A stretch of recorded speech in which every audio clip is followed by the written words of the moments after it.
I love how you don't only make content about video editing, you sort of talk quite macro about the video editing space. You talk about yourself and your own identity when it's relevant to the content that you're making. And yeah, that's why I wanted to bring you onto Off Platform today to talk to you a bit more about why it is you've come onto this space. This is Bella Roberts, a force of video editing nature. At just 21 years old, she's already amassed 350,000 TikTok followers for her content. Whether it's her advice on how to edit to tips about working in the creative industries, on top of being really educational, she's a ray of sunshine on this app. So let's find out more about what she does, and in her own words, let's get cracking. Welcome to Off Platform, the podcast where we ask content creators how they make content and why. I'm Sophia Smith-Gaylor. I'm a journalist, author, and content creator myself. And thank you very much to Brown University, who have made this episode possible with my fellowship that I am doing there.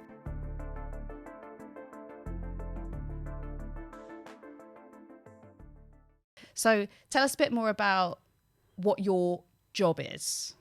Well, no one's ever asked me that, actually. My job, I would say I'm an editor. Right now, I'm still very much developing my career. I think often when you're on social media, people have this perception of you that you're out there doing crazy things. You know, I'm just like any other 21-year-old, just still trying to make my career. But I've been doing this since I was about 13. And yeah, I would say I'm an editor, aspiring Hollywood film editor. Yeah. Nice. What kind of Hollywood film? Does it matter? Oh, just anything. Anything. You know, I think my dream is like to go into a cinema and see my name in the credits. And then I'll sit back and be like, yeah, I've made it. I think that's the dream I want. So for people who they'll probably have heard what an editor is, but they might not know the specifics. It can mean quite different things, can't it? So in the average week in your job, what are the kinds of pieces of content that you'd be editing? Well, it varies. Right now I'm freelance, so it could be YouTube videos I'm editing, social media content. I've done a few indie projects. I did something with the West End, which was really fun. So it really varies, but I'm definitely looking into getting a more stable job in terms of working at what's called a post house. A post house is like the best way to explain it is a house where editing happens. And so assistant editors, runners, they all work there, and it's just where things get edited. And editing is basically just the cutting of a film. When you have editing, you get your footage delivered to you, and then you just chop it together, and that's what makes a film. If you didn't have editing, you would just basically be going to the cinema and watching hours and hours and hours of footage. But, you know, you go to a film and you see all the cool cuts and all the special effects, and that's basically what editing is. It's our job to basically turn just a bunch of footage into a film. And I appreciate it's literally your job to edit video, but there are plenty of video and film editors who never make content themselves or about their own lives or their own practice. So what was it that lured you into putting TikToks up? Well, actually, I did YouTube for about 5 years before I started TikTok. And I always just love making videos and being in front of a screen. And my YouTube videos were like super cringe. I can't watch them. But they were really great development for me because they taught me how to edit. And I just love sharing stories, making videos. And I think I didn't want to wait for people to bring me footage. I was like, well, I can just do it myself. And then my friend introduced me to TikTok in October of 2022. And I'd heard of it, but I was one of those, it sounds bad, but you know, there's like, I'm never going to get on TikTok kind of person. I was that person. And I was like, I'm never going to be a TikToker. Like, that's not going to happen. My friend was like, just get on it, give it a go. And I was like, okay, fine. And I was originally like focusing my content on Instagram. And then my TikTok just took off one day. And I've never looked back. And I apologize for saying I would never get on TikTok. Okay, I take that back. Considering you've got experience on YouTube and Instagram as well, I'm fascinated to hear what you've learned from being on TikTok, whether there have been any surprises. I think the surprise is like, I guess, blowing up. I never blew up on YouTube. And so suddenly getting this influx of like having a community and having followers and people who are interested in me was, I think, the biggest shock of doing it. It's great to have so much support and people come back to watch my videos. And yeah, I think that was the biggest surprise, like actually building a community. And if you just keep working hard, like eventually you'll get there. And I think I'm so glad I never gave up with YouTube. Like even though it didn't do well, it did teach me all the skills to how to do social media content creation. Although YouTube and TikTok is very, very different, it was very similar in the way I edited it. And so it gave me all the training I needed for when I got onto TikTok. And my content was high quality from the get-go. So yeah, I think the biggest shock for me was, having that community and having those followers, because I never had that before. Do you feel a pressure for your videos to be high quality by virtue of the fact that people are coming to watch you because you're giving them advice or tips about video editing? Oh yeah, there's definitely pressure. I think it's definitely pressure because, I think often people forget that, I'm only like in my 20s, my early 20s.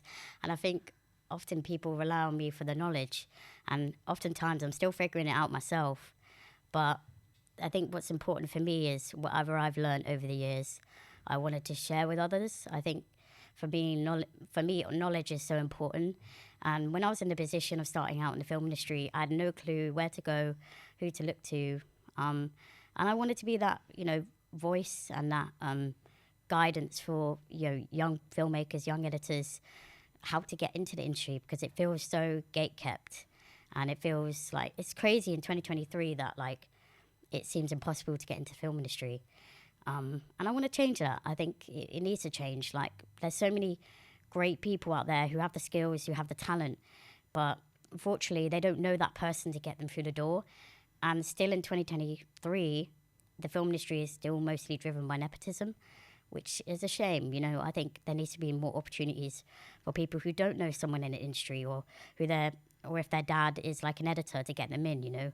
I think everyone should have access to the film industry, and I think that's why I wanted to do the content, because, I don't know everything in the world, I don't claim to, but everything I do know, I want to share as much as possible. I mean, the film industry is adjacent to journalism, I'd say. There are a lot of shared experiences in it. And I think you could say exactly what you just said about the film industry, about journalism, and the surprising amount of obstacles that still exist, despite the fact, as even your own career has demonstrated, social media has an ability to sort of help democratize access in this way, even if it's about finding information you maybe otherwise didn't know, but also about platforming your work. You don't have to wait for someone to come and pluck your film out for a film festival. You can just make a really good TikTok and then hope that gets somewhere. So why has that persisted even when we do now have tools to amplify our work beyond mainstream media? Yeah, I really don't know. It's really frustrating. And I did film school, and I remember they had everyone in the class, and they'd be like, who here wants to be a film director? 99% of the class put their hand up. And I've never had a more blunt teacher in my life. He was like, realistically, guys, 1% of you are going to make it. And everyone just slowly put their hands down. It was like kind of awkward. And then they were like, who wants to be an editor? And like me and this other girl put their hand up. And they were like, you're going to get a job. And I was like, oh, and everyone kind of looked at me, like gave me the side eye.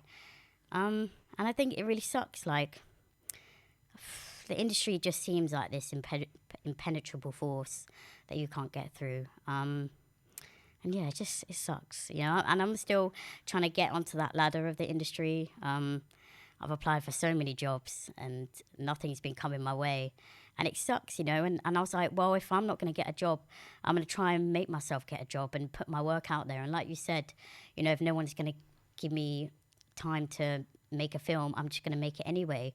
Like, I think that's what you got to do. That's what you got to do in life. Like, if no one gives you the opportunity, you have to make that opportunity for yourself. Yeah, it's self-starting. It's like self-nepotism. Yeah, it's self-nepotism. Exactly. No one's that. nepotizing me. I need to nepotize myself. Exactly. That's exactly why I started this page. It's like, Not only do I want to help people, but you know, it's also a good way to promote myself as someone who knows what they're doing, who's talented, who that makes me sound so bad about myself, but No, but know, you are.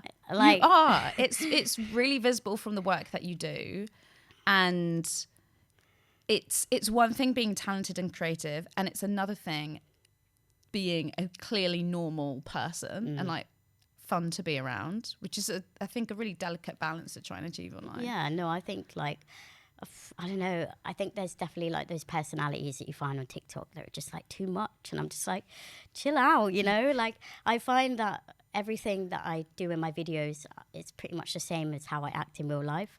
I don't ever try and pretend. I don't ever try and put on an act, because eventually it's going to come out. Like, unless you're doing it for an act and people know that it's scripted and that's not really your character, you know, the truth always comes out, and it's not worth it to like lie or fake it on social media, because at the end of the day, it's going to come back to bite you. Do your most viral videos have anything in common, or has it been sort of quite random what the algorithm's blessed? Honestly, it's been the most random thing.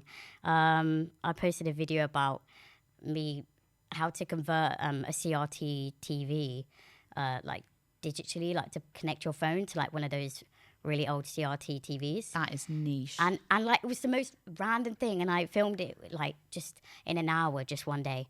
And you know what's frustrating about the algorithm is you'll post a video not thinking it's going to blow up, and it blows up.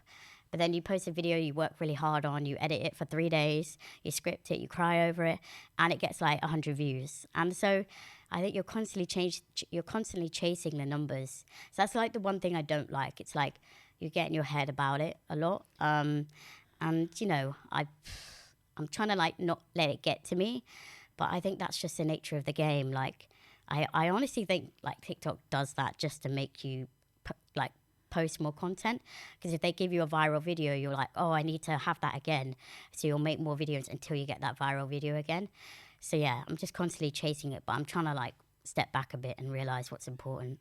I think you're right there, and what's annoying is they're not transparent about all of that, but if they were, we would stop feeling so kind of persuaded into chasing numbers like you've described. Yeah. But I know for a fact TikTok heats how well a video of yours does if it's the first video that's ever made on an account, which makes sense, because you feed someone with the, did you know you could go viral? You've never done this on social media before. You've blown up, and you're like, oh my goodness. So I first started making TikToks in, I think, November 2019, and I was a video journalist at the BBC, and I thought, oh, I'm already editing and reversioning videos for Facebook, YouTube, Twitter, Instagram, the website. I was already having to make them horizontal, vertical, square. I hate it. Yeah, hate that life.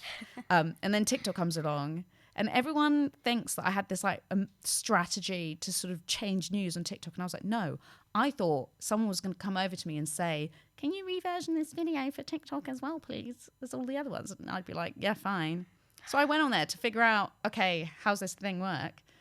Is this thing on? I would like just see how it works. And then my first video, I got 1,400 followers and over 100,000 views, having never had anything get numbers like that in my entire life from my own personal account. And the pattern you've just described of you go really viral and then suddenly really not viral, not even 10,000 views, happens all the time. And sometimes it depends how valuable that piece of content is to me. If it's not very valuable, I put it friends only. I don't want you ruining my engagement metrics to the public eye. I don't really do that much anymore because I'm scared. I've also been fed all these ideas about, oh, you're going to ruin your whole engagement metric if you do that. So then I get too scared to do that.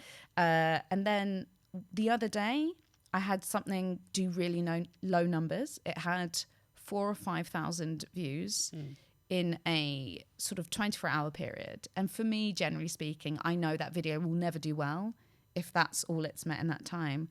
Don't know what happened. It's now had over 600,000. Wow. It's like a person or a content moderator suddenly flicked a switch. So I hate it. It's like you never know what's going to happen. I remember my first ever viral video that I've ever experienced in my life was, "Excuse me, what do you do on set?" And that was with my friend Luke. And we were on set, and I was just like, "Oh, let me film something for a whim." And I got it together, posted it, didn't think anything of it. And within a day, it got like 200K. And never in my life, like, I was literally, I couldn't even go to sleep that night. So I was like, this is like so crazy. And then since then, I've like constantly been chasing that. And it's, you know, it's terrible. It's like, I don't want to be doing it just for the numbers, but it's almost like this thing that's like dopamine effect that TikTok feeds you. It's like, okay, you've blown out once, and now you've got to do it again and again. But, you know, I think ultimately social media is not what I want to do. You know, obviously I want to be an editor. And so eventually I will step back and be like, okay, cool, see you later. Maybe I'll do like the occasional videos. But it's the same for me. It's never been what I want to do. Yeah. I am very grateful that it's there as this other kind of side hustle for me that could become a hustle if I lost my job. Yeah. Or, you know, it could definitely. suddenly become a revenue stream. And I'm not currently monetizing my platforms because I report on these platforms at the same time. So at the moment, I'm keeping that editorial sort of independence and trying not to let anything get in the way of that. But it's not the be all and end all of what it is I want to do. The journalism that I do ultimately still happens off that platform. I just happen to put it on TikTok, unless it's a story that I found on there.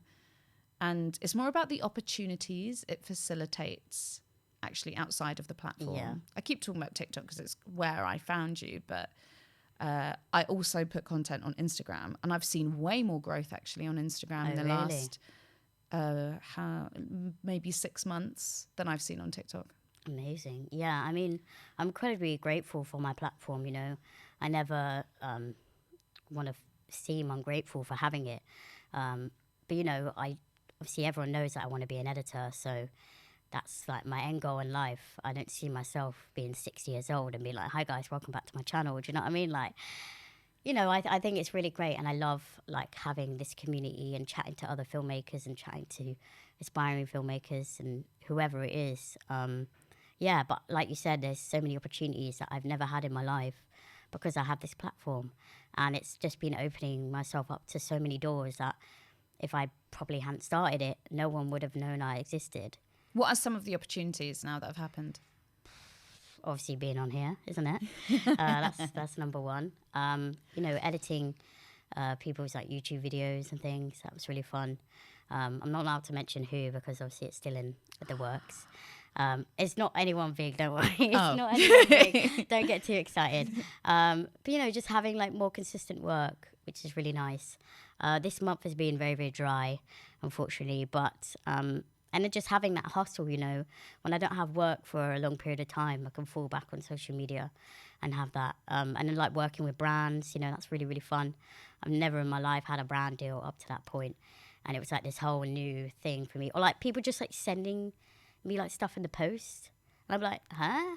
I'm like, why would someone go out their way to send me something in the post? And it's honestly the nicest thing I've ever like had in my life. And then I don't know what to say or think, because in my head I'm like, I'm literally no one, you know, like I have this platform, but really I'm no one. And I think it's important to just remind yourself, just like stay humble and really remember who you are. I think you can often get caught up in it, but you know, like at the end of the day, I'm just Bella. Like that's all I am, you know. And although I make content, you know, it's not my end goal in life, and I don't really want to be chasing the fame of it, you know. It's not, I wouldn't even say I'm famous. I'm not. I think it's really interesting that you said that, because I think being TikTok famous is distinct to being traditionally famous, and different things happen as a result of it. Yeah.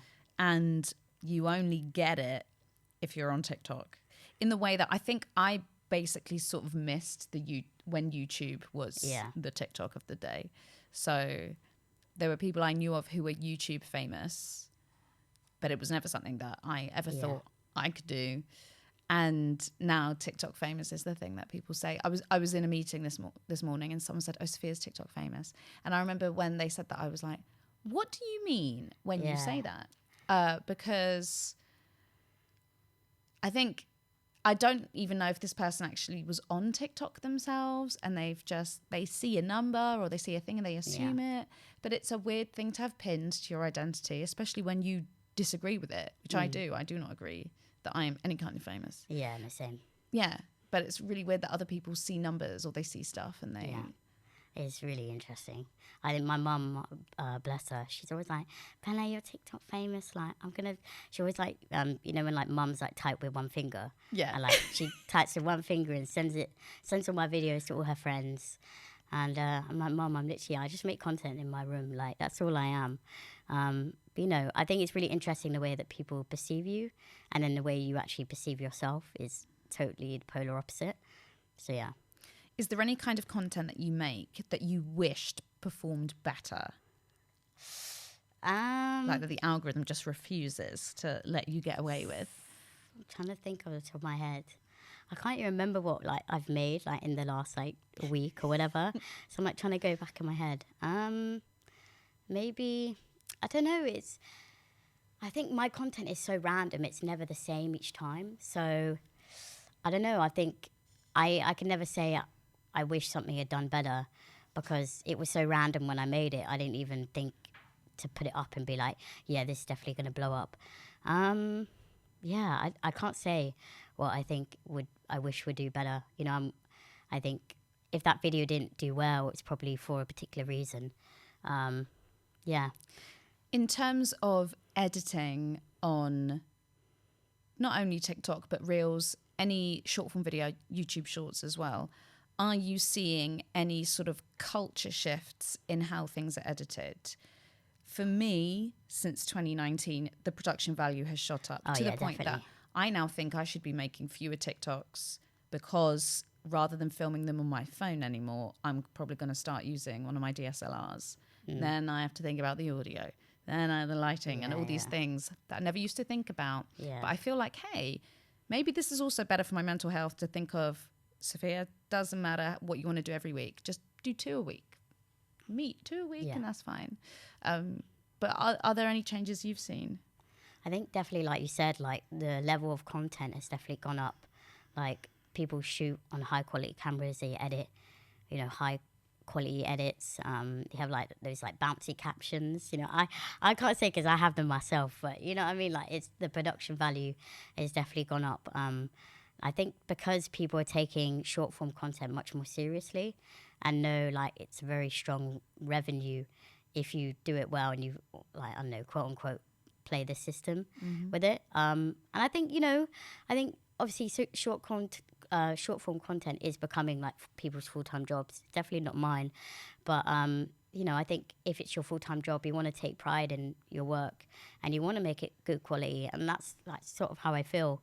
Although TikTok isn't my full-time job, I want to make my videos look good because it reflects on how I think about my videos and how I prepare my videos, and shows that like a lot of effort and a lot of care has gone into my videos, and hopefully it reflects that to an audience.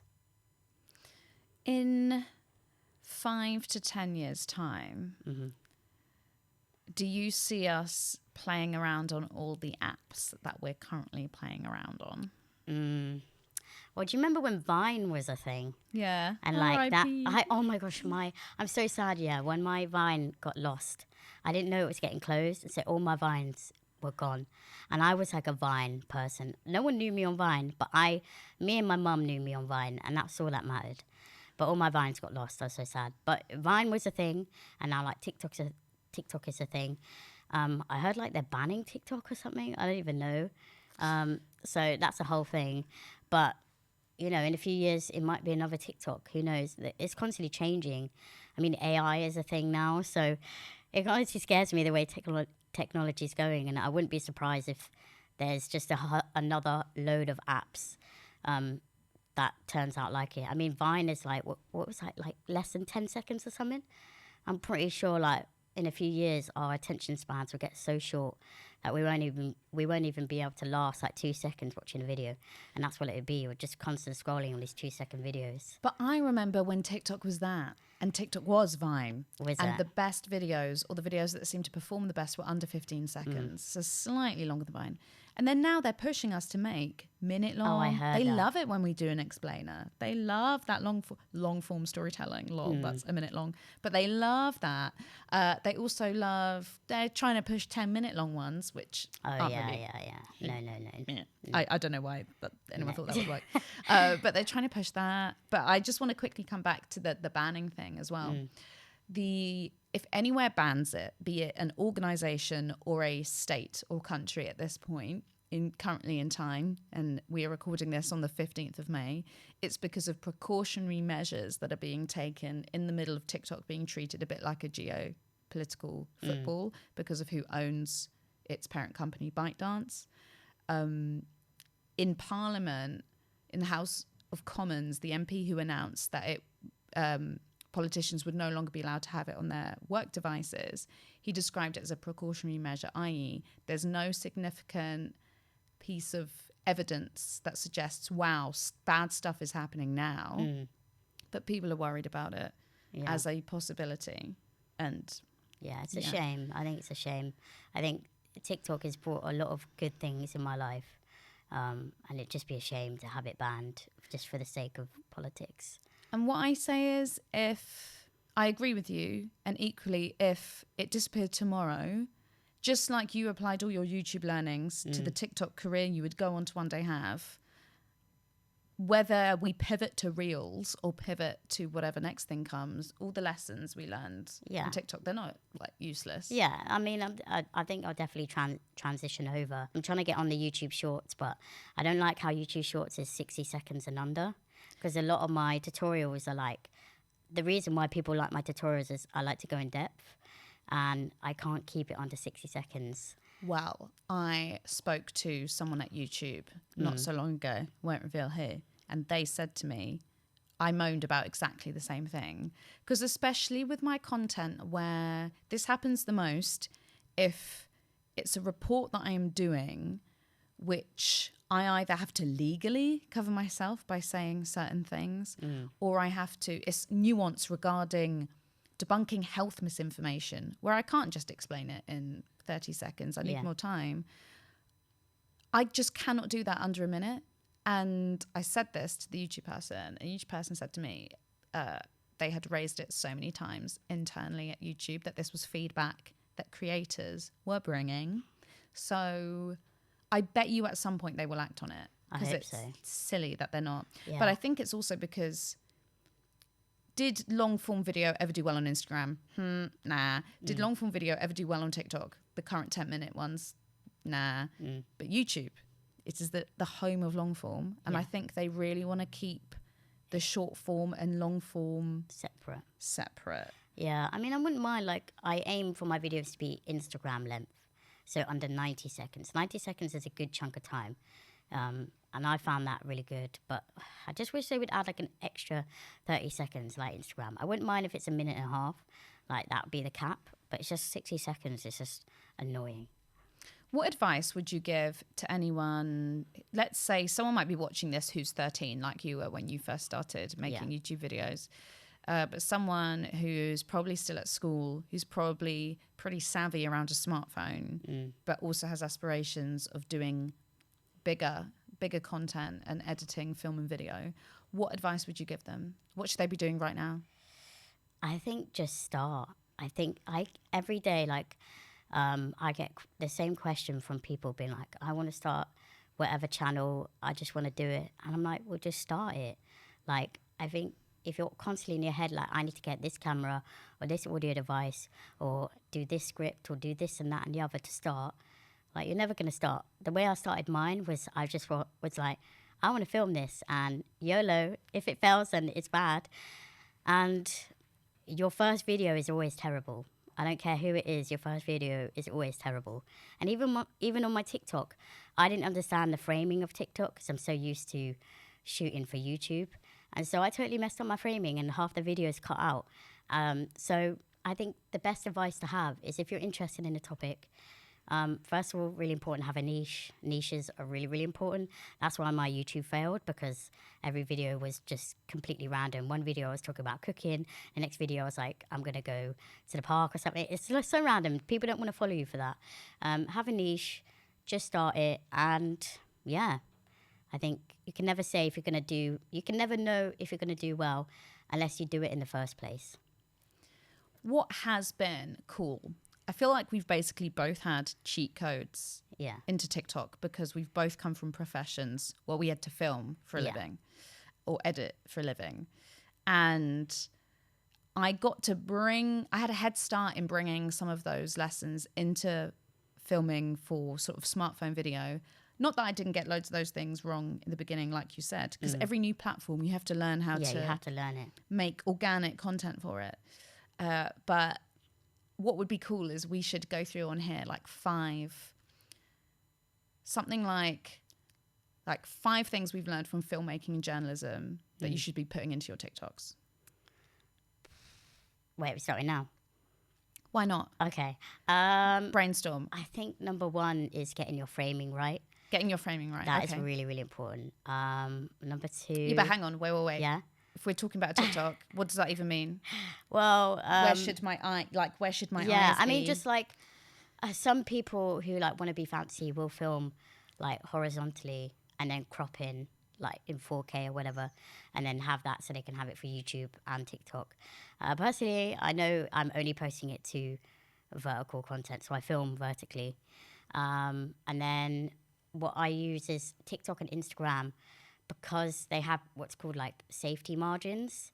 And this is like similar to TV and film. They have safety margins to allow for different screens, because every person in the world has a different size screen. And so they have to allow like a little bit of cut-off point on each side. So when you post a video on TikTok or Instagram, you find that your video has been slightly cropped in. And that's just allowed to make sure that everyone can see your content and play it on different screens.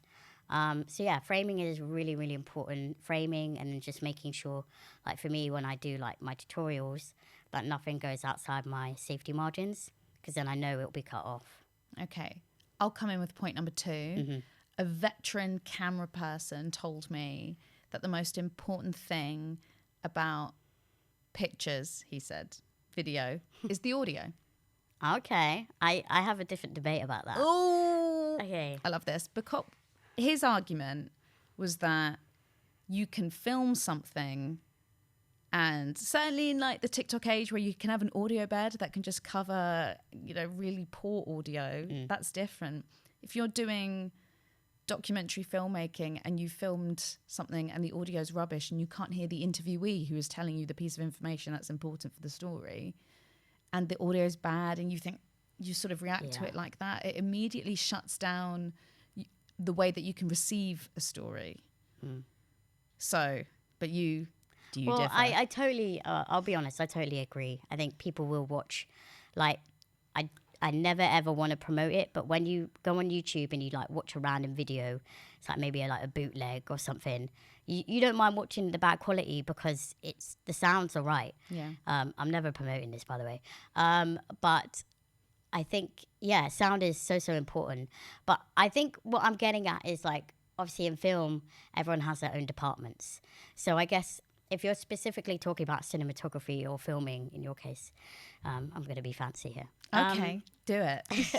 But I think the most important thing is lighting in regards to cinematography, because you can have an iPhone and make that look really good quality just by having a good lighting. And I've shot some things on my iPhone which look like pretty good because I had good lighting. Sound is very important, but that's a whole nother department. And so if, your video looks good, but the sound is messed up, it's not the video's fault. It's whoever was on sound has messed up. That's what I'm thinking from a film perspective. Have the advantage of a big old team. If you've got the money, obviously, for a team, and you mess up sound, then obviously it's the sound department's fault, or the sound recordists or mixers, whoever it is. But I think for social media content, you're totally right. Audio is super, super important, but I think lighting is equally as important. I think lighting and sound is more important than any video camera that you can get, because if you get like a $4,000 camera but you don't know how to light, it's going to look like you're shooting it on an iPhone. So learn how to light and learn how to record your sound, and your content will be great. Okay. So we've covered in that. We've done lighting, Yeah, and I think sound, we've done framing. 10 points. 2 more.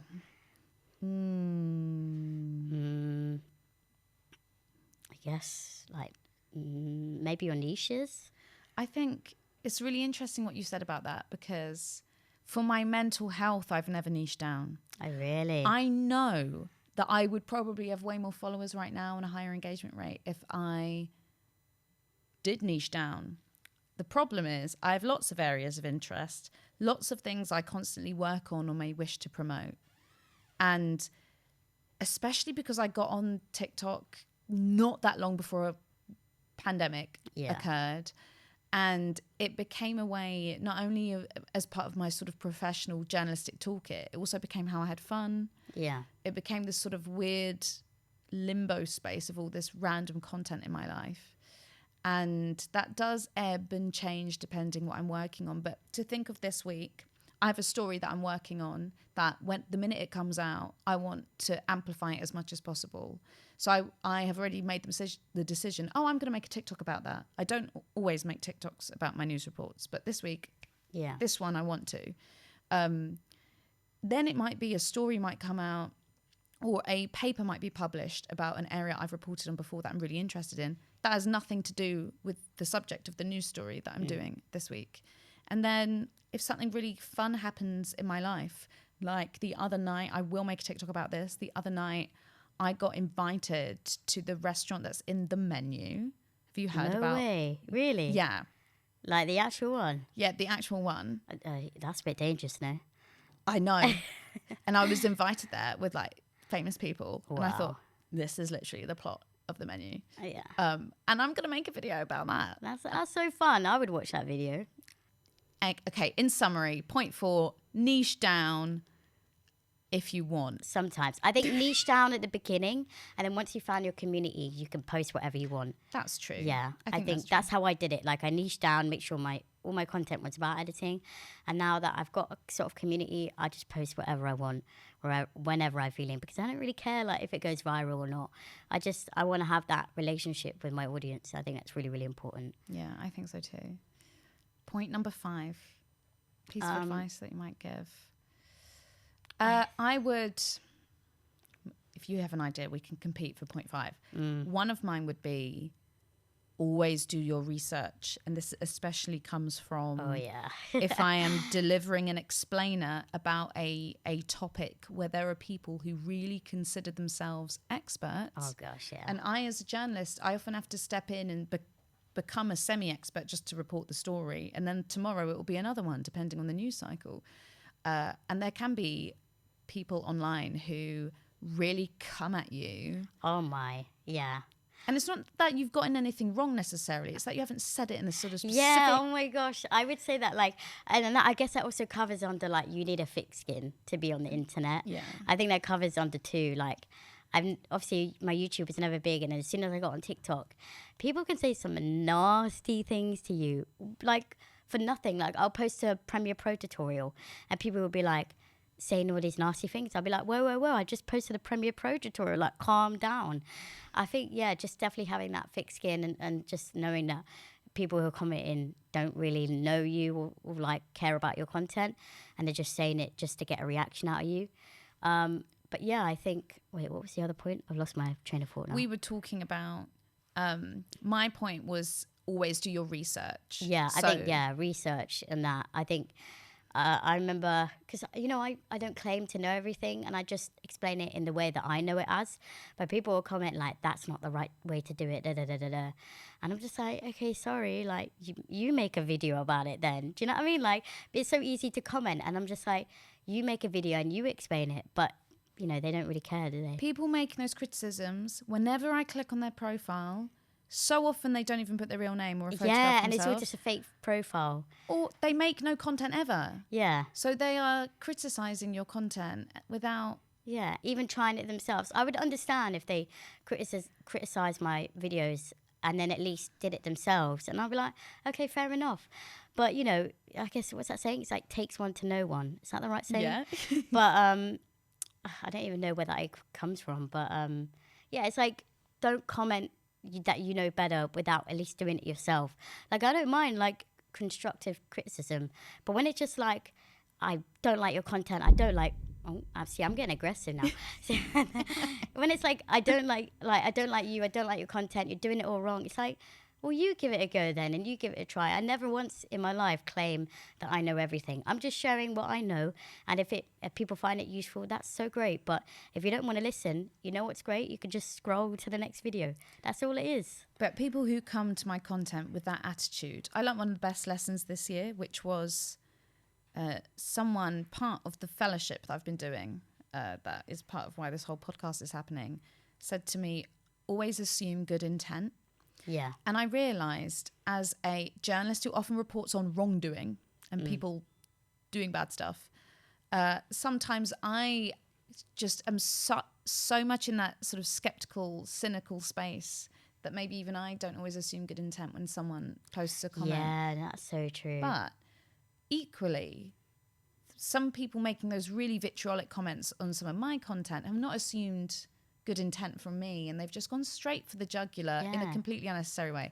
And I have a block on site rule. If someone is being deliberately mean or is deliberately sort of misconstruing something that's clearly not what I put, they don't deserve to see my stuff. Yeah, it's not worth my same. time. That same. I just delete and block and I move on. I think it's so toxic when you get in that headspace of you just don't want to. You should never believe what people on the internet have to say, unless they say it to my face in real life. If they have the guts to come up to me and say all the things that they were saying online, then maybe I'll give them a listen. But they're coming on here if they're coming on my page just to be mean or just to make fun, they're not even allowed on my page. You know, I think everyone should have a right to moderate their own comments. I think it's always that thing. It's like, oh, why are you deleting the hate comments? It's like, because it's hate, you know? It's like, why should it be on my page? It's my page. I can do what I want. And also, maybe it's hate targeted at me, or maybe it's hate that if someone else sees it, might be hurt by it. Yeah, exactly. And yeah, I'm the creator with the thick skin because I've had to develop it. Yeah. But that other commenter might not be, and they'll see that as they're going through, and they were ready to post something themselves, see that, and they don't want to post anymore. Exactly. I think there's so much hate in the world. Like, the more I can get it off my page, you know, it'd be a very small, minute difference, but hopefully it can make the world a better place. And but it's a shame. There's always going to be trolls. There's always going to be rude people. But, you know, I wish like platforms would do better to moderate those type of people, and maybe like have some verification thing in place where you have to have your profile picture or you have to have your name or whatever. Just I don't know, like, not necessarily like, obviously I know some people want to be anonymous, but that's how people, that's the wrestle, isn't it? Yeah, that's the wrestle.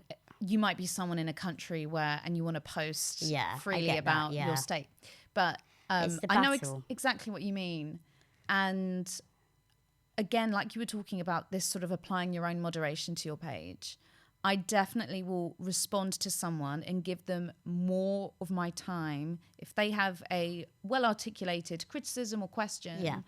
If they have their name and their photo. Yeah. It's the minute that they don't, that I don't engage. Yeah. And that's ultimately, they haven't gotten what they could have gotten out of that interaction because of what they've put out publicly of themselves. And I haven't really got much out of it either. I've gotten a comment that I haven't engaged with. That's not what I'm on TikTok for. I'm on there to vibe with people. Isn't it? Yeah. We're just here for vibes. I'm just here for the vibes, and anything else, great. But yeah, that's so interesting. Is there anything that we haven't covered in this chat? I just finally to add on it. Yeah, I think research is really important, especially when you do something. What I do is like making sure all your facts are right before you're sending it out to the world. Because especially if you've got a big platform, you know, it could be really detrimental if you post something that you believe is right, but is actually completely false.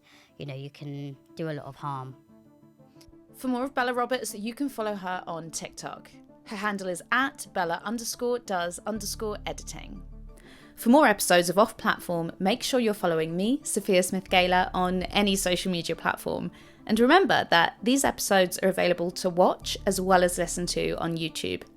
I developed these episodes while I was a fellow at Brown University as part of a resource I made to help improve online media literacy in the UK for young people. If you're interested in talks or lesson plans full of information like this on content creation, head to my website, www.sophiasmithgaylor.com. Thank you for listening, and I'll be back next week.